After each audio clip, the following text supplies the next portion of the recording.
kasih Yesus Tuhan, Engkau baik.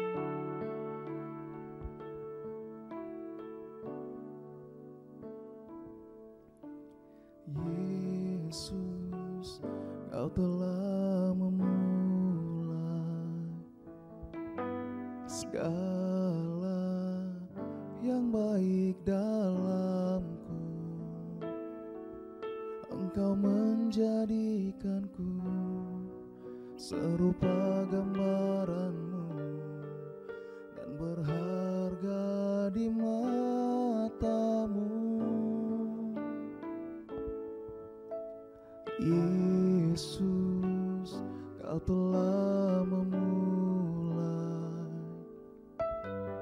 karya yang mulia dalamku. Kau berikan hidup-Mu sebagai ganti dosaku, karena kasih-Mu padaku.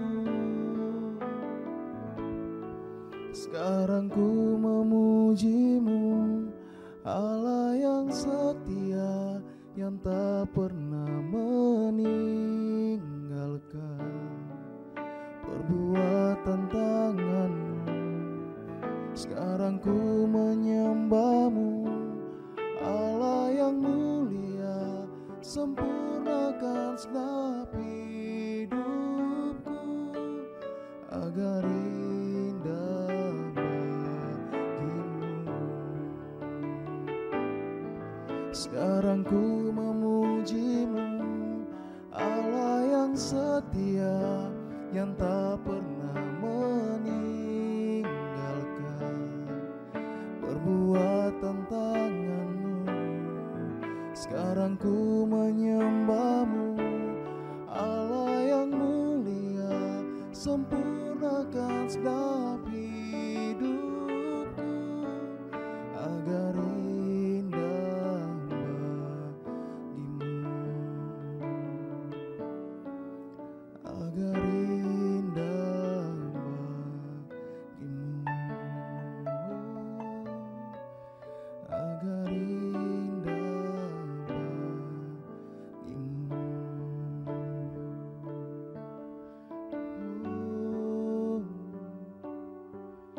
Kami bersyukur padamu Tuhan, Engkau baik, Kau yang layak terima segala pujian Tuhan. Kami menyembah nama-Mu. Terima kasih Yesus Tuhan, Kau Allah yang setia. Haleluya. Kami bersyukur. Terima kasih Yesus Tuhan, Engkau baik. Terima kasih.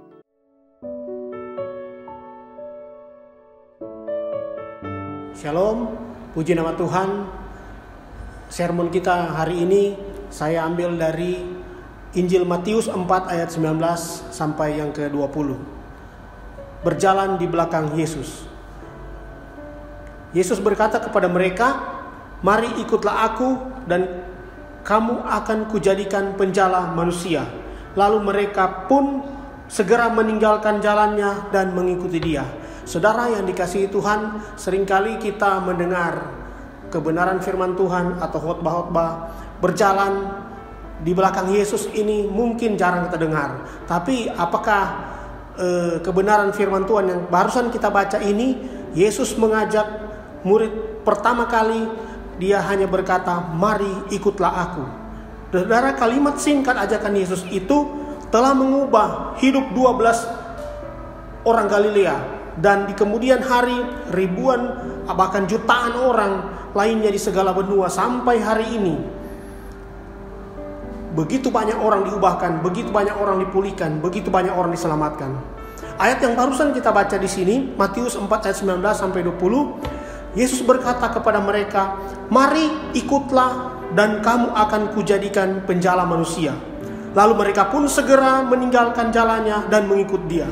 Saudara yang dikasihi Tuhan, dalam memahami kebenaran firman Tuhan tentang mengikut Yesus dan meninggalkan segala sesuatu, ada dua kata yang berasal dari kata dasar yang sama dalam kutipan di atas. Saudara yang dikasihi Tuhan, ikutlah aku di ayat 19 dan mengikut di ayat 20. Sebenarnya dalam Alkitab bahasa asli itu menggunakan dua kata Yunani yang berbeda. Di ayat 19 itu digunakan kata deuto oposio mou yang berarti marilah di belakangku atau berjalan di belakangku. Sedangkan di ayat 20 menggunakan kata ekoloutesan yang berarti mengikuti. Jadi ajakan Tuhan Yesus, mari ikutlah aku, mempunyai arti yang bersifat khusus. Mari berjalan di belakangku. Tuhan Yesus memanggil murid-muridnya untuk berjalan di belakangnya. Apa arti berjalan di belakang seseorang? Saudara dikasih Tuhan, dalam budaya Timur Tengah pada zaman itu, seorang murid secara harfiah memang akan berada di belakang gurunya kalau dia menjadi pengikut seorang guru, baik pada waktu berjalan maupun pada waktu menunggang keledai. Sungguh saudara tidak sopan jika seseorang berjalan di depan atau di samping gurunya. Tetapi saudara dikasih Tuhan, karena budaya pada saat itu, ajakan Tuhan Yesus untuk berjalan di belakangnya tentu bukan dalam arti sempit. Dalam pemikiran umat Israel di zaman Perjanjian Lama, mengikuti seseorang atau berjalan di belakang seseorang mengandung arti mengiringi, mentaati, mencintai, menyerahkan diri dan mengabdikan diri sepenuhnya. Saudara yang dikasih Tuhan, kita bisa dapat membaca sebagai suatu contoh dalam 1 Raja-Raja 19 ayat 20. Elisa mengikuti Nabi Elia. Dalam Rut 1 ayat 14, Rut mengikuti Naomi. Dalam Yeremia 2 ayat 2, mempelai wanita yang mengikuti mempelai pria. Dalam 1 Samuel 25 ayat 42, budak yang mengikuti Abigail. Di sini mengikuti seseorang berarti menyerahkan hidup kita kepada orang itu dengan segala akibatnya, dengan segala resikonya. Ketika dia menjadi murid seseorang, dia mengabdikan diri, bahkan bisa nyawanya dia serahkan untuk gurunya. Memang mengikuti atau berjalan di belakang seseorang pasti membawa akibat atau dampak atau sangat berpengaruh dalam kehidupannya. Hidup kita juga pasti akan berubah, dan perubahan itu tergantung dari siapa yang kita ikuti. Contoh, misalkan kita mengikuti hidup seorang pendaki gunung, pasti banyak hal yang berubah dalam hidup kita. Waktu tidur kita, waktu bangun kita, tempat-tempat yang kita kunjungi, pergaulan kita, menu makanan kita sehari-hari pasti berubah. Kegiatan kita sehari-hari, pakaian dan penampilan kita. Tetapi yang lebih mendasar lagi, gaya hidup kita akan berubah. Dengan siapa kita mengikuti. Jika orang itu penjudi, ya kita akan mengikuti menjadi gaya orang penjudi. Jika orang itu pemabuk, kita akan mengikuti jadi ikut mabuk. Atau hal-hal buruk yang kita ikuti tentu akan jadi buruk. Itu sudah hal yang lumrah kita temui dan kita dapat sekarang zaman ini. Demikian juga halnya jika kita mengikuti dan berjalan di belakang Tuhan Yesus. Hidup kita mau tidak mau berubah, karena Tuhan Yesus mempunyai gaya hidup yang sungguh-sungguh unik. Saudara yang dikasih Tuhan, kalau kita membaca dari keempat kitab Injil, saudara mari kita belajar kebenaran ini. Saudara yang menyaksikan acara ini, kita belajar dari keempat Injil. Bacalah kitab Injil ini. Jika saudara tertarik untuk mengikuti Yesus, jika saudara tertarik mengikut perjalanan hidup Yesus, tertarik untuk belajar gaya hidup Yesus, bacalah keempat kitab Injil: Matius, Markus, Lukas, Yohanes. Kalau saudara secara keseluruhan dari perjalanan hidup Tuhan Yesus ketika melayani di muka bumi sejak umur 30 tahun, 3,5 tahun, Yesus mulai menusuri gurun Yudea, dari sana terus ke Galilea, kemudian ke Kapernaum. Dari Kapernaum Tuhan Yesus berjalan ke Yerusalem, dari Yerusalem berjalan melintasi daerah Samaria, dengan perahu menyeberangi danau Genesaret, kemudian berjalan lagi mengelilingi wilayah Galilea. Dari sana menuju Kaisarea Filipi, kemudian naik lagi ke Gunung Hermon, lalu ke Getsemani, lalu ke Golgota, lalu ke Emmaus, dan berakhir di Bukit Zaitun. Kemudian yang lebih penting lagi, coba telusuri apa yang diperbuat Tuhan Yesus di tempat-tempat itu. Tempat-tempat Tuhan Yesus kunjungi, Tuhan Yesus datangi. Dengan siapa ia berjalan di sana? siapa yang dia jumpai, apa yang diperbuatnya, dan yang dikatakannya.